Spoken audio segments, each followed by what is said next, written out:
Hey, good morning. Welcome to this session about AI and .NET. My name is Cesar de la Torre, and I work as Principal Program Manager in the .NET team and ML.NET team. So in today's session, we're gonna talk about AI and what you can do with .NET and multiple components. So it's kind of a broader components than previous session about ML.NET. So we will be including cognitive services as well and positioning the different technologies, even bots. So let's start with very briefly for people that just came to this session, what is machine learning? And basically, machine learning is a way to create functions that it was very difficult to do with traditional programming. So for instance, you could create a function to identify objects, if is this a face or not. If you were doing that in a traditional way, it would be very complex, like trying to identify if it has a mouth or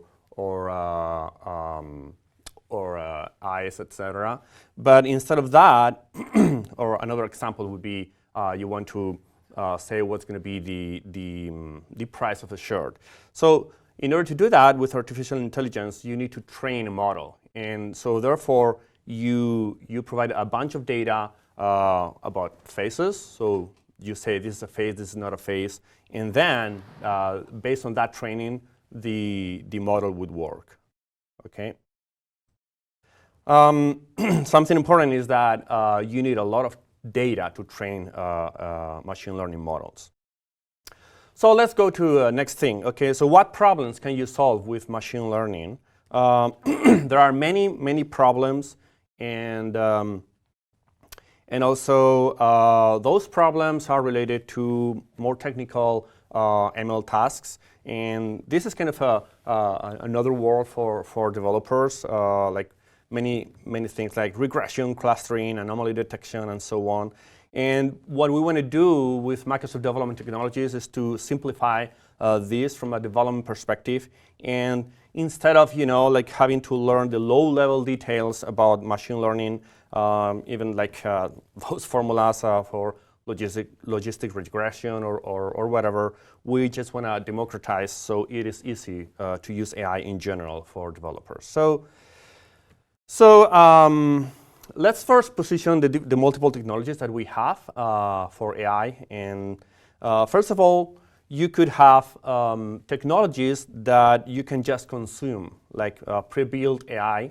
And for that, you could use Azure Cognitive Services or other pre-trained models like Onyx, which is a standard, or CoreML, or Windows ML in your program. So basically, you are taking a pre-trained model and you're just running it or predicting, or what we call scoring, and just use it in your application. So you're infusing machine learning to your current applications. But you can go further because you can also create your own AI, your own machine learning models. So for instance, we have multiple choices. You could use Azure Machine Learning Studio, or you can use Machine Learning.NET, ML.NET, or you can also use other deep learning technologies like TensorFlow, CNTK, or Torch, right? So for today's session, I'm going to be focusing on cognitive services and also on ML.NET.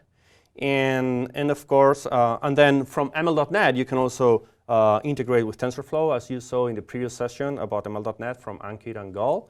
And finally, of course, you can use those models that from any client app. So it could be a bot, could be a web app, could be mobile apps, or could be IoT edge devices, right? So let's start with pre-built AI using cognitive services. Probably you saw this slide if you saw any presentation about cognitive services. Basically, we are providing here higher level services that you can just use and consume, like computer vision or speech recognition or language understanding. And each of those kind of pillars have multiple sub services. So for instance, today I'm going to be focusing on computer vision in computer vision service and the custom vision service for the demos. So let's do a demo about that and using cognitive service, computer vision, and custom vision. For this demo, I'm using a a reference application forked from eShop on containers. So it's a microservice architecture-based application, but then we are extending eShop on containers with AI features or machine learning features. And this is so you can also reuse or surface all these features from multiple clients, the web or bot or even mobile applications, right? So let's move to the sample. In this case, we're gonna so you see that I have here running the application in Docker because it's based on all these microservices are running as Docker containers.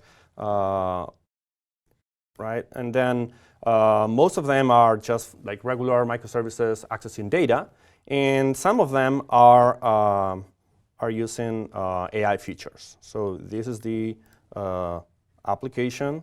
You can see that in the solution you have many services, but just one is the one that we need to focus now, which is the one about cognitive services.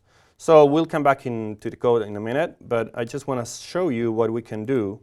So this is the eShop. You could buy things in the store, but the demo is, let's say you would want to search. But you, let's say the scenario would be a mobile application. You take a picture of something, and then you want to search if the catalog has something like that. Or in a comparable way for the demo, I could be searching in the internet, maybe for frisbees, right, like here. But maybe I'm searching a different language, like in Spanish, discos voladores, and then I don't really know, I have no clue about the name of this article in English, which is frisbee. So then I might save this into my hard drive, and I could search using object identification, right? So in this case, you can see that I'm using computer vision first. So if I provide that image, but first of all, I'm going to provide like an umbrella, and you'll see that it's working. It's going to be connecting to computer vision in Azure, which is a service that you can just use out of the box with a generic model. And then it's just calling to that service and identifying that picture and then searching in the catalog in my application, and you see that it is searching for other umbrellas as well. But if I search for the frisbee, like this one, you can see now that it doesn't work. It doesn't find any frisbee.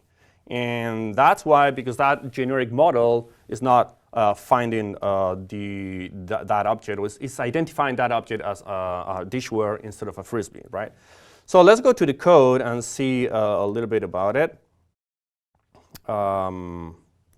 So, well, first of all, I want to show you why, when using computer vision, you see that the name of that object was identified as dishware, and that's why it didn't work when searching in the catalog. So for that, you can use custom vision. So before getting into custom vision, I wanna show you the code about computer vision, which is just using that model in the internet. So it's basically, this is the microservice. I can just provide the API keys and the URL in Azure, and then just consume that and provide a picture, and it will respond with all the tags that that object was identified, and that is that simple. But if we want to use custom vision, the difference is basically two differences. So one is you can train with your own images, and secondly, it can be online or it can be offline. You can generate a model, a frozen model in a file, and run it in your program. So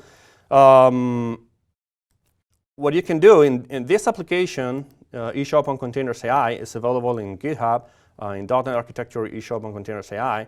Here you can see the architecture, extending eShop on containers, and so on.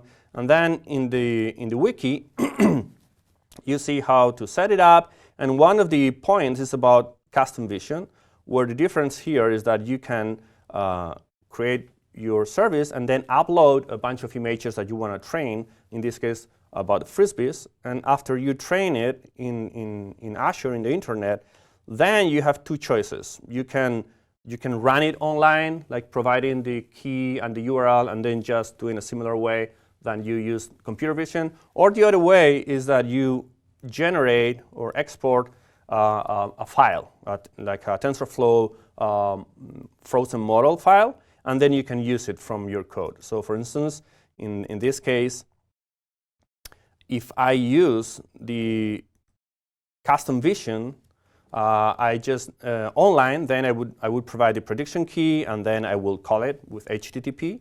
But if I'm using custom vision offline, what I need to provide is the model file name. Like in this case, I would download the file, which is this one, model PB, as you can see here below, model PB. So I just need to load that file in my code, and then provide the image and then run it. So it's offline, so it could be running in this web app, could be running a mobile app, offline, etc. Right? So that's the difference. And so I'm going to change and take advantage of microservices and change a variable in the containers. So to use custom vision instead of computer vision. So you can see here we are changing this variable to use this one to use custom vision offline. Right? It's going to use custom vision offline, and then just restarting the Docker containers using this using custom vision. So I'm going to run it here. You can see run and restart the containers. We might have like 12 containers. In this case, we just need to restart a couple of them. And then once it is restarted, if I go back to the application, you can see that I refresh the application, and then it's using now, and we're showing it, custom vision offline. So if we search now with a Frisbee image and run it, you can see that it's identifying this as a Frisbee, and then we get the right results in the application, right? So about the code, as I mentioned, you just need to provide the file image and then run it locally, and it can be completely offline. So let's move on to the next section.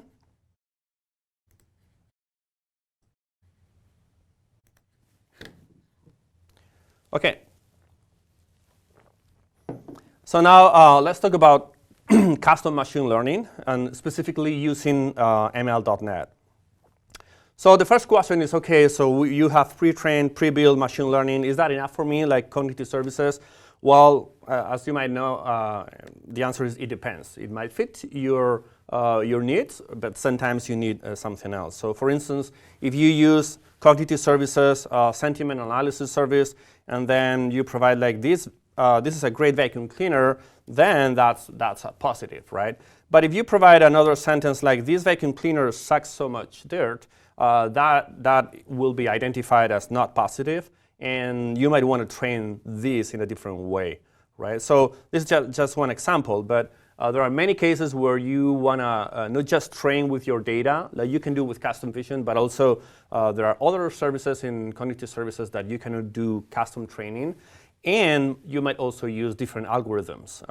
So for that, in custom vision, you typically have different phases. You prepare your data, you need to work with the data, massage the data a lot, and then you need to build and train your own model. So this is the difference compared to pre-built AI, and then just run it or consume it or use it in your application, right? So in a little bit more detail in the process is you have a bunch of historic data, then you will be building your model and training with that data, and then you test it, you evaluate the accuracy of your models, and when you think it's good, then you generate a file, a model file, which in the case of ML.NET is a zip file, and then you run it or predict or score in any application, right? So you just saw a full session about ML.NET from Ankit and Gal. I just want to do a very, very quick intro about it in case you just came to this session. So ML.NET is a framework first. made for .NET developers. It's open source. It's especially made for developers. And it's proven and extensible because we've been using these libraries internally in Microsoft for quite a few years. And now we are making it public and simplifying it with a new API. And then currently we are in v0.5 in September, so we will be releasing version 1 in next year. And basically, if we go back to the process that we previously saw, you can build and train your models on .NET Core or .NET Framework, and by simply adding the NuGet packages of .NET, ML.NET in your application. And in the future, we will also provide a UI application model builder, so you can use it graphically as well. And then that zip file with your model, then you can use it in your application, which can also be .NET Core or .NET Framework. And simply by adding a NuGet package of ML.NET and loading that zip file and then scoring or predicting, right? So that's kind of the high-level process vision. And then what can you do with ML.NET? Usually ML.NET focuses most of all on the traditional machine learning problems with data, which is very useful for the enterprise, for instance. So you can identify if some data is A or B, which is binary classification, or you can predict how much about something like forecasting or clustering and so on, right? So there are many problems that we can solve with machine learning, like predictive value. It would be a regression, or something is A or B, binary classification, or detect issues or problems that might happen for instance, in devices coming a bunch of events, then you might detect anomaly detection, and so on, right? So we want to simplify this, so showing you problems instead of ML tasks in all the documentation and samples, and so we make it simpler to use. So I want to do a quick demo, which is about regression or a forecast of eShop dashboard. In this case, here the code.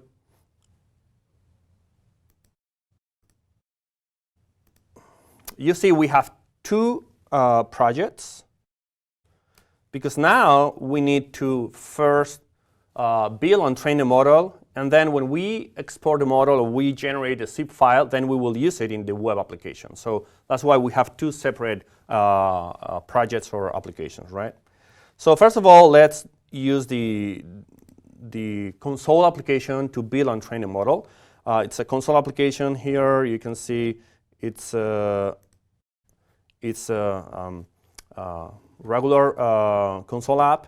And then we are going to be generating two models. In this case, one is for predicting forecast of sales specifically about products. And then the second model is about predicting or forecasting the sales for countries. So that's why we have two of them. I'm going to just go ahead and debug and talk a little bit about it. You see this is the console app. So we're going to create a model and train it for the first model. And then we will write the zip file after that. So you can see in here, this is kind of the important code. It's using API.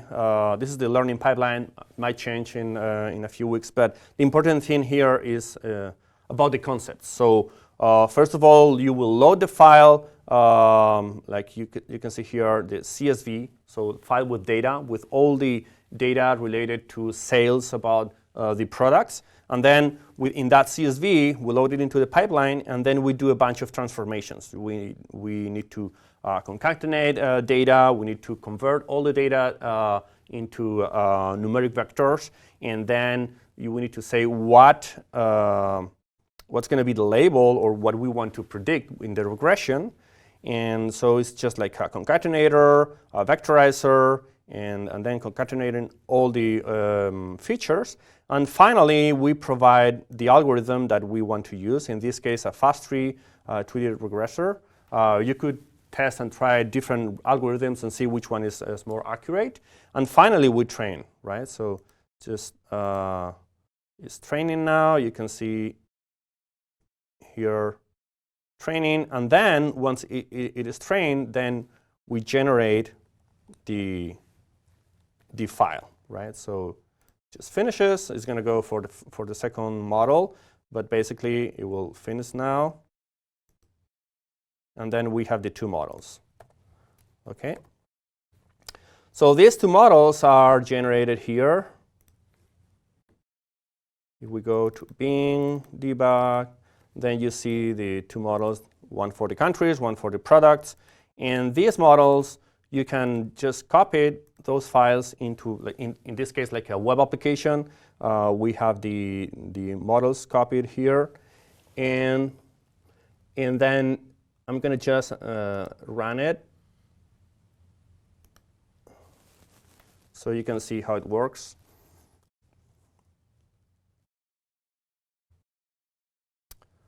Right, so in this case, it's just a monolithic web application, but we also have the same thing to eShop on Containers AI.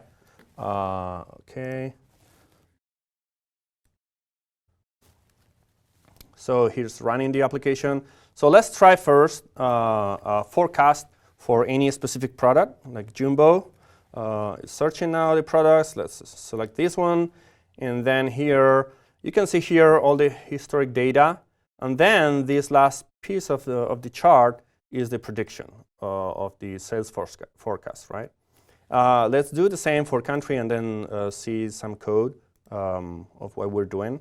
So first of all, we just need to provide what is the zip file of the model for the country, and then we provide the data that we need to evaluate and predict or to use for the prediction, right?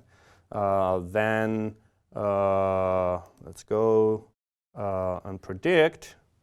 You see that we are providing this instance of this sample, and based on that, it will predict the forecast for this country. And here we are. It's for the country, and then this would be the prediction. Okay. Cool. So let's move on.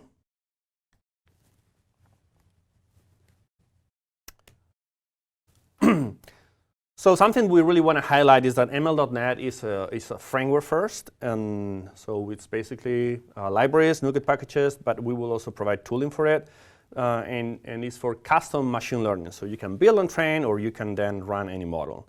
It supports .NET Core or .NET Framework, and then here are kind of the elements that you use with this API. You use transforms to make transformations to concatenate data within the data set that you're going to be using for the training, and then or convert to numeric vectors, featureize, and so on. Then we have learners or algorithms, the ones you want to use depending on the problem. And finally, we are also integrating or extending ML.NET with deep learning frameworks, like in this case, TensorFlow.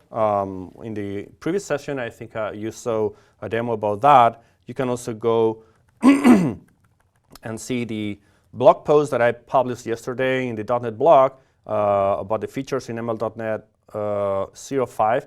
And there's quite a few information about the integration with ML.NET and TensorFlow. Okay. I want to really highlight that this is not something just new, even when it is in preview. We've been using internally ML.NET in Microsoft in products like Bing or Excel or PowerPoint or Windows 10. And yeah, just a final highlight about ML.NET is that it's also, we want to democratize custom AI or custom machine learning for .NET developers. So the difference is that we are targeting .NET developers with ML.NET, either for training models, and also we will provide in that, this democratization based on code, APIs, but also on a UI tool that will be releasing soon. And then finally, I also want to highlight that usually in the enterprise, you might have like the enterprise might be researching not just AI, ML, but also maybe microservices and bots and so on. So that's why we are also releasing this sample or this reference application that I was showing.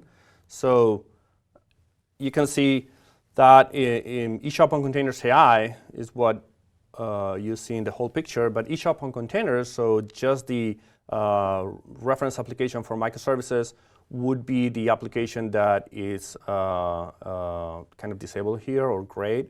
And then we are extending that with AI with the demos that I showed, and also with a bot, which is the demo that I'm going to be showing now. So before doing the demo, I want to come back to the site of eShop on Containers AI, right? So in .NET architecture in GitHub, eShop Containers AI, you can see the wiki, all the multiple AI features. So for computer vision or pre-trained model, and in this case, you also have a section on how you can create a bot with bot framework and extend this application or kind of surface all the information, all the AI features that we have in the app with a bot. So for that, and then this bot is not just using our own services, it is also using LUIS, so language understanding in Azure. And here you have all the setup steps, like how you can create register in Azure and create your LUIS account for that, and then create and register your bot in bot framework service. And finally, how you can run it and test it with the bot emulator that I'm going to demo now, and a few highlights about the code. Right. So it's ready for you to test this demo. I'm going to show it running to you. So basically, you can see that we have all these services running in Docker in this case. All the microservices, we're going to be in reality using this service that are using the sales, the bot, and then the one about cognitive services. So let's try it out. So here I have the bot emulator. So the bot emulator is an app that you can try locally, and you can provide the information about your bot. A bot is nothing else than another web API that you can add and deploy as a service, or in this case, we are deploying this web API in a Docker container. And here you provide the endpoint to that web API for your bot and the application ID. And finally, you just try it here. So now it's talking to the bot, to the web API. Here is responding, and then because it is already integrated into LUIS, we can talk to it, and it can understand depending on how we configure LUIS. But for instance, let's say I'm saying hello, and it is responding. Okay, so let's say I want to see products of the catalog. Okay, so I don't know, like show me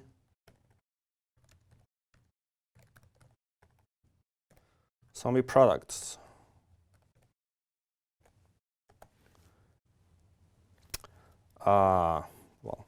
And then here we can see the categories. So we could be kind of navigating across the catalog, just using the typical flow of the web form. But also here we are surfacing AI features like the cognitive services custom vision that we use. And if we go back to the web app, we see that it's using now custom vision offline, so the frisbees should work. So I can also provide through the bot the image, and then is searching products about image. And here you can see the frisbees again, and you could enter into them or buy, etc. Right? So this is a demo about how you can also surface AI or any feature in your services through a bot. Let's see the code very briefly. I'm going to stop this.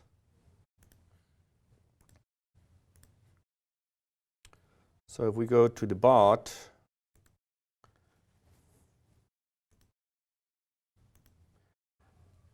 services, and the bot is this. So we have two versions right now. We have a bot using .NET Core framework and a bot using full .NET framework, because the bot framework for .NET Core is still in preview. A few months ago, we were developing with the full .NET framework, but we really want to use the bot with .NET Core because we want to deploy it as a container in Linux. So that's why we want the .NET Core version. So, and then the most important code here about the bot is this method in onTurn, where you will get the message from the bot client, and then depending on the message, it will redirect that into Luis, and Luis will send back what is the category of the message, and then we will redirect that into our dialogues. And then, for instance, the dialogue, the catalog dialogue, is the one that it's also talking to the custom vision for the image, and then querying this service with the product catalogs in the system and returning. Okay.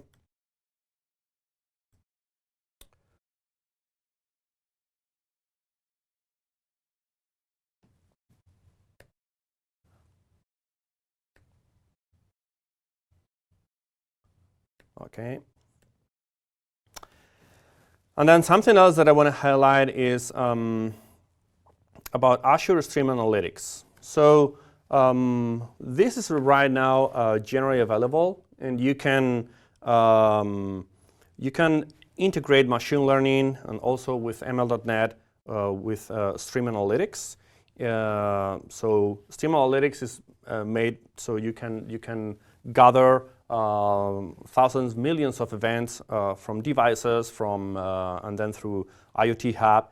And then in real time, you could also create queries, and those queries could be also talking to your models, and depending on what you're predicting, you could do different things, right? That's one way of using Stream Analytics integrated to machine learning. A very typical thing would be for predictive maintenance, and then in real time you could be predicting what's going on the devices, if there's any issue, and then the other possibility is, and this is new. This is in private preview right now, but you can request access in that URL above.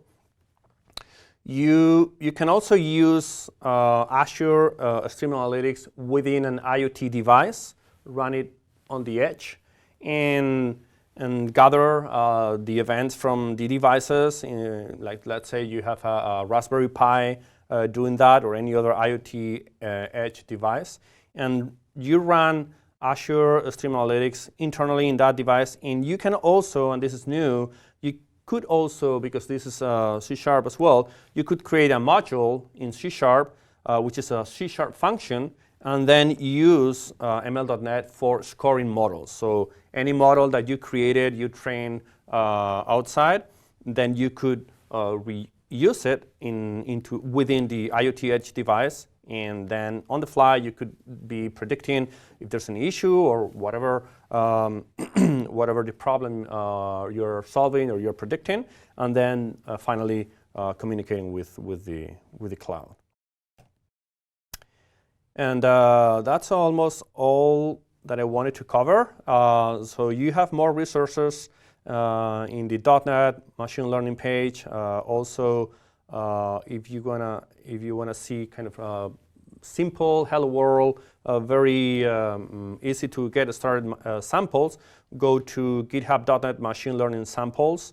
You can also go to the ML.NET page if you want to see the internals about ML.NET and collaborate with the open source project. And also finally, you can also see this broader sample based on microservices extending eShop on containers with machine learning and AI in eShop on containers AI in GitHub as well.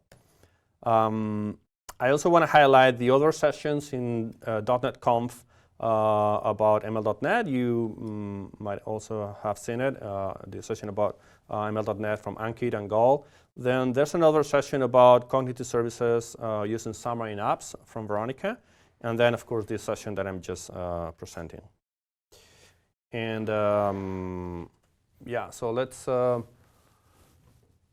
let's answer a few questions.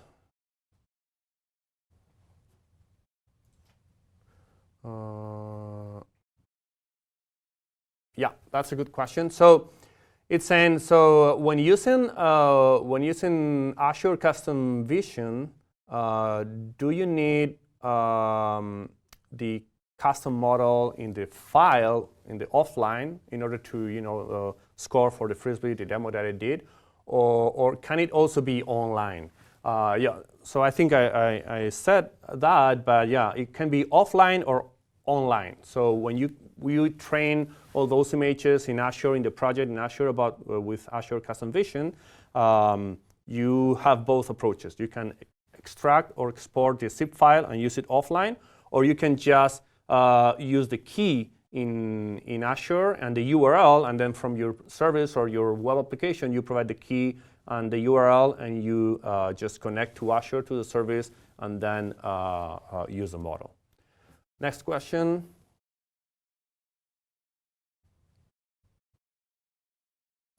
Can we run ML.NET on Raspberry Pi with Windows 10 for IoT or Raspbian OS?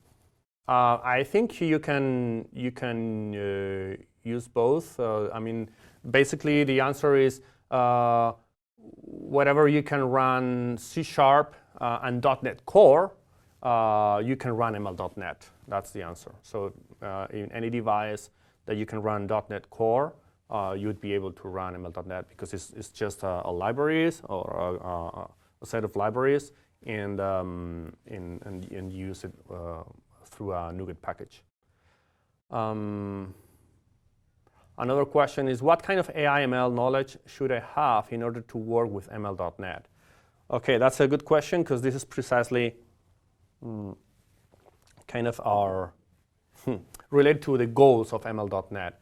So our goal is that any .NET developer researching with interest about AI and ML.NET, machine learning, could learn and do solve problems with ML.NET. Of course, it will depend. Like you without any knowledge about what is machine learning, you'd be able to do basic things and solve basic problems. Maybe would be a lot about retry and see what works better for you, what algorithms and so on.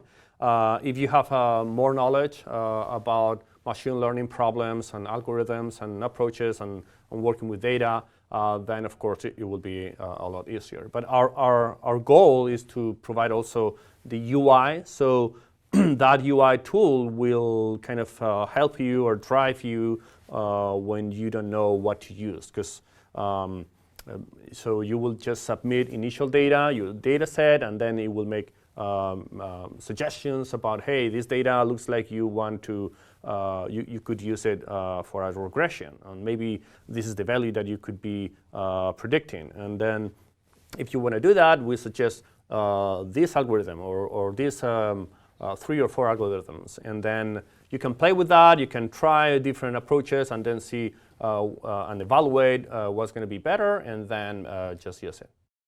Another question is, will ML.NET work on the client side of a web app with Blazor, similar to TensorFlow JS? So we haven't tested that, but initially it's a similar question that the previous one about IoT. So on any place that you can run .NET Core, initially you could run also ML.NET. So potentially, yes. Another question is about, do you need to define a graph statically before a model can run like TensorFlow?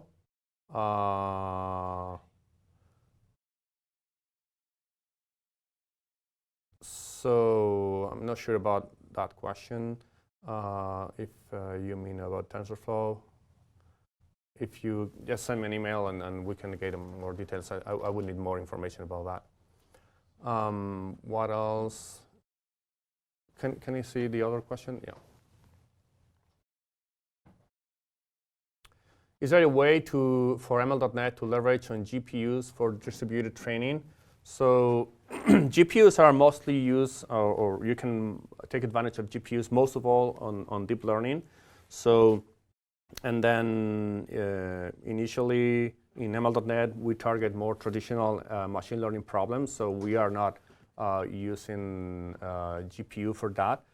But if you are using TensorFlow, for instance, and you train TensorFlow, let's say in Python, then you would be using GPU, but you would be using just the frozen model in ML.NET. So initially, we are not using GPU right now. Okay, so with that, we finished the session. Thanks a lot for coming.